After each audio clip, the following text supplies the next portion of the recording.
Estaba en la casa desde hacía más de 20 años, y nadie supo cuántos había vivido antes. Todas las tardes después de la siesta, el doctor Urbino se sentaba con él en la terraza del patio, que era el lugar más fresco de la casa, y había apelado a los recursos más arduos de su pasión pedagógica, hasta que el loro aprendió a hablar el francés como un académico. Después, por puro vicio de la virtud,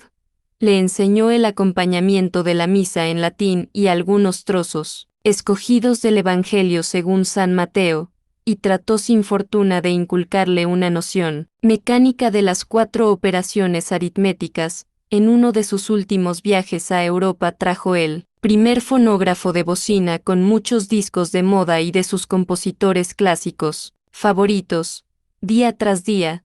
una vez y otra vez durante varios meses, le hacía oír al loro las canciones de Yvette Gilbert y Aristide Bruant, que habían hecho las delicias de Francia en el siglo pasado, hasta que las aprendió de memoria. Las cantaba con voz de mujer, si eran las de ella, y con voz de tenor, si eran de él, y terminaba con unas carcajadas libertinas que eran el espejo magistral de las que soltaban las sirvientas cuando lo oían cantar en francés. La fama de sus gracias había llegado tan lejos, que a veces pedían permiso para verlo algunos visitantes distinguidos que venían del interior en los buques fluviales, y en una ocasión, trataron de comprarlo a cualquier precio unos turistas ingleses de los muchos que pasaban por aquella época en los barcos bananeros de Nueva Orleans. Sin embargo, el día de su gloria mayor fue cuando el presidente de la República,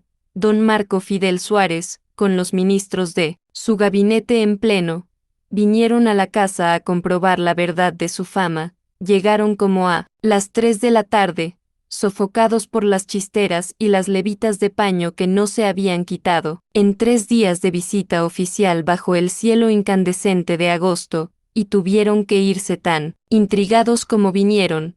porque el loro se negó a decir ni este pico es mío durante 2 horas de desesperación, a pesar de las súplicas y las amenazas y la vergüenza pública del doctor Urbino, que se había empecinado en aquella invitación temeraria contra las advertencias sabias de su esposa. El hecho de que el loro hubiera mantenido sus privilegios después de ese desplante histórico había sido la prueba final de su fuero sagrado. Ningún otro animal estaba permitido en la casa, salvo la tortuga de tierra que había vuelto a aparecer en la cocina después de 3 o 4 años en que se la creyó perdida para siempre. Pero ésta no se tenía como un ser vivo, sino más bien como un amuleto mineral para la buena suerte, del que nunca se sabía a ciencia cierta por. El doctor Urbino se resistía a admitir que odiaba a los animales, y lo disimulaba con toda clase de fábulas científicas y pretextos filosóficos que convencían a muchos,